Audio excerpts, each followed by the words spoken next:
시청자 여러분 안녕하십니까? 강원 뉴스입니다. 오늘 강원도에서는 4개 시군에서 코로나19 확진자 10명이 새로 나왔습니다. 시군별로는 원주 4명, 춘천 3명, 홍천 2명, 양구 1명 등입니다. 영동 지역 시군에선 아직 확진자가 없습니다.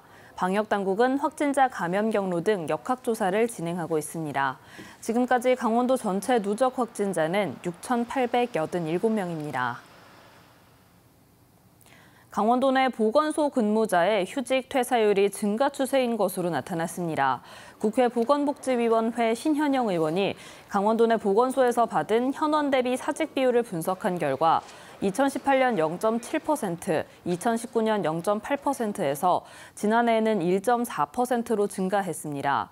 현원 대비 휴직자 비율도 2019년 3.8%에서 지난해 5.1%로 늘었습니다.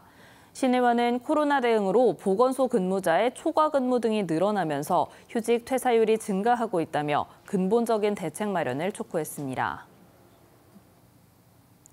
강릉시가 코로나19 피해 소상공인 등을 위한 지원금 예산 140억 원이 포함된 제3회 추경 예산안을 시의회에 제출했습니다. 지원 대상은 지난 7월 거리두기 4단계 기간에 영업 제한 조치를 받은 30여 개 업종 소상공인 10,000명과 농업인 8,000명 등이며 업소당 최대 150만 원이 지원될 예정입니다. 이번 추경 예산안은 시의회 심의를 거쳐 오는 22일 확정될 예정입니다. 강릉 통일공원은 과거 북한 잠수함 침투 사건을 계기로 조성된 안보 관광지입니다. 하지만 관광객이 점점 줄어드는 데다 시설물도 낡아 운영에 어려움이 많아 강릉시가 통일공원을 새롭게 개편하기로 했습니다. 한희조 기자가 취재했습니다. 통일공원에 있는 퇴역군함인 전북함입니다. 1944년 미국에서 건조된 것으로 강릉시가 해군으로부터 무상으로 빌려 전시하고 있습니다. 하지만 지난해 정밀안전진단에서 부식 등 노후화가 심각한 것으로 확인돼 지난 7월부터 입장이 금지됐습니다. 이처럼 개장 20년이 지나면서 시설물이 낡아졌고 방문객은 점차 줄어들어 지난해에는 7만 6천여 명에 그쳤습니다. 이 때문에 입장료 수입은 줄어든 반면 시설 보수 등 운영비는 늘어나 2014년부터 누적된 적자가 16억 원에 이릅니다. 코로나 사태랑 겹치면서 관광객이 이제 절반 정도 줄어드는 현상을 보였고요. 그리고 그에 반해서 이제 시설 관리 비용은 점점 증가했기 때문에 강릉시는 20년 동안 운영한 통일공원의 수명이 다했다고 보고 있습니다. 이 때문에 안보 관광지 개념에서 벗어나 아예 새로운 관광지를 조성할 계획입니다. 전북함은 올해 안에 철거하고 대신 차박 등 최근 여행 문화를 감안한 복합 휴양단지 등을 검토하고 있습니다. 자연 환경을 활용해서 체험 시설을 확충한다던가 그리고 다양한 볼거리 관광 콘텐츠를 제공하는 그런 방향 전환이 필요하다. 안보 관광지가 해체된다는 것에 아쉽다는 반응도 많습니다. 20대 때부터 왔던 이제 관광지이기도 하고 또 역사의 또 유산물이기도 하기 때문에 굉장히 좀 아쉬운데 강릉시는 올 연말까지 통일공원 개발을 위한 연구 용역을 진행해 기본 계획을 확정한다는 방침입니다. KBS 뉴스 한희조입니다.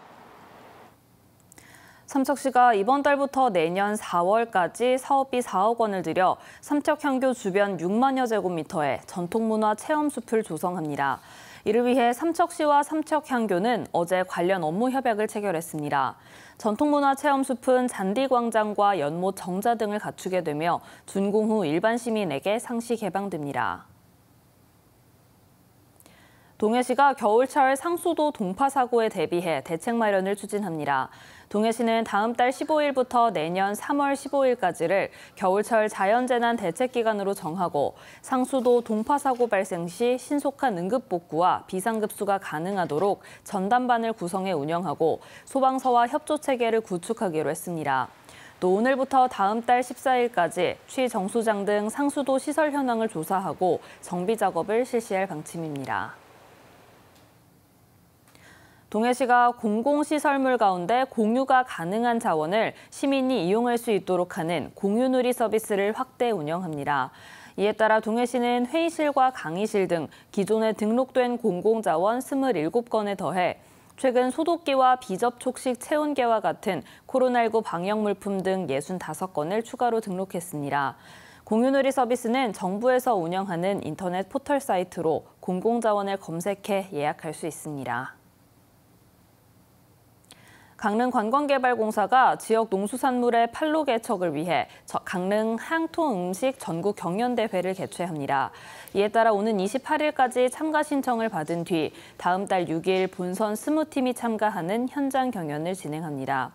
강릉관광개발공사는 상품성 있는 수상작은 밀키트로 개발해 판매하고 조리법을 미니 책자와 카드로 제작해 시민들과 공유할 계획입니다.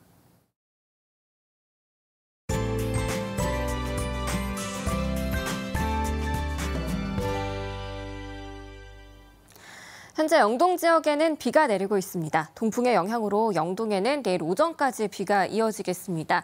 예상 강수량은 10에서 40mm 정도고요. 반면에 영서 중남부를 중심으로는 기압골의 영향을 받으면서 내일 오전 사이에 5에서 20mm의 비가 내리겠습니다.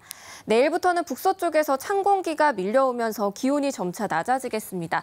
내일 아침 강릉이 15도에서 낮에는 20도로 아침과 낮의 기온차가 크지 않겠고요. 문제는 일요일입니다. 일요일 강릉의 아침 기온 4도까지 뚝 떨어지겠고 일부 내륙과 산지는 영하권을 보이며 한파특보가 내려질 가능성도 있습니다.